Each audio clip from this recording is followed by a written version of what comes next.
De duo à duel, Sonko et Diomaye, la rupture qui menace le Sénégal? Ils étaient le symbole d'une nouvelle ère, unis dans la lutte, liés par la vision, incarnant l'espoir d'un peuple fatigué du système. Ousmane Sonko et Bassirou Diomaye Faye, le duo que tout le monde admirait. Mais aujourd'hui, ce duo semble se transformer en duel. Et cette fracture, si elle se confirme, pourrait bien secouer tout l'équilibre politique du pays. Le duo de la victoire. Tout a commencé par une alliance historique. Sonko, le leader charismatique du PASTEF, victime d'un système qui voulait l'écarter du jeu. Et Diomaye, son frère d'armes, son plan B devenu plan A. Ensemble, ils ont défié le système.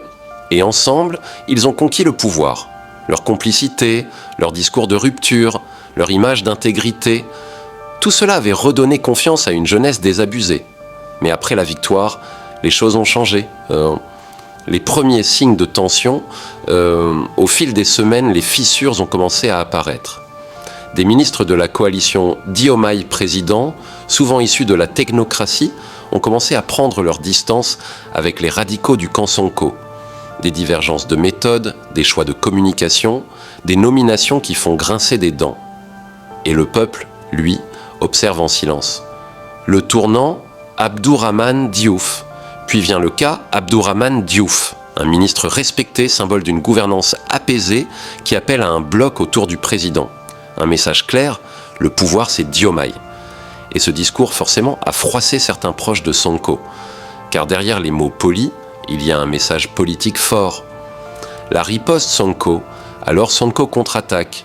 Il annonce une mobilisation XXL le 8, un terraméting qui s'annonce explosif.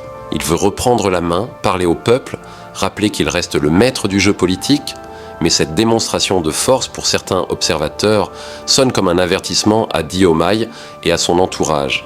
Un message, je ne serai pas mis de côté. Les signaux politiques, les sorties récentes de figures comme Abdoulaye Tall, Cheikh Baran Ndiaye ou Guy Marius Sagna montrent que la tension monte.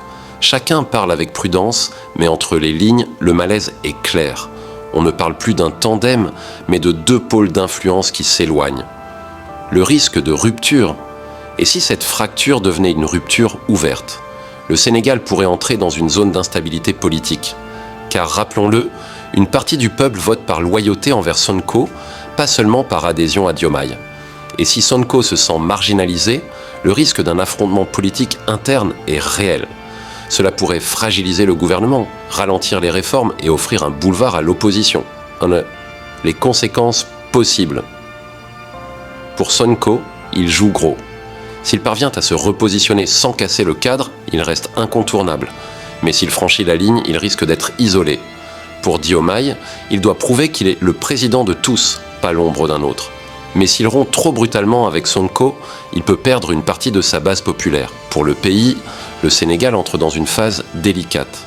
L'espoir d'une gouvernance unie pourrait laisser place à la désillusion. Et dans ce contexte, la moindre erreur peut coûter cher politiquement et socialement. Du duo à la rivalité, le chemin est court et l'histoire du Sénégal nous a souvent montré que les alliances politiques sont fragiles. Mais cette fois-ci, c'est différent. Parce que Sonko et Diomaye ne sont pas de simples adversaires politiques, ils sont les deux visages d'un même combat. Et si ce combat se retourne contre lui-même, c'est tout un peuple qui pourrait en payer le prix.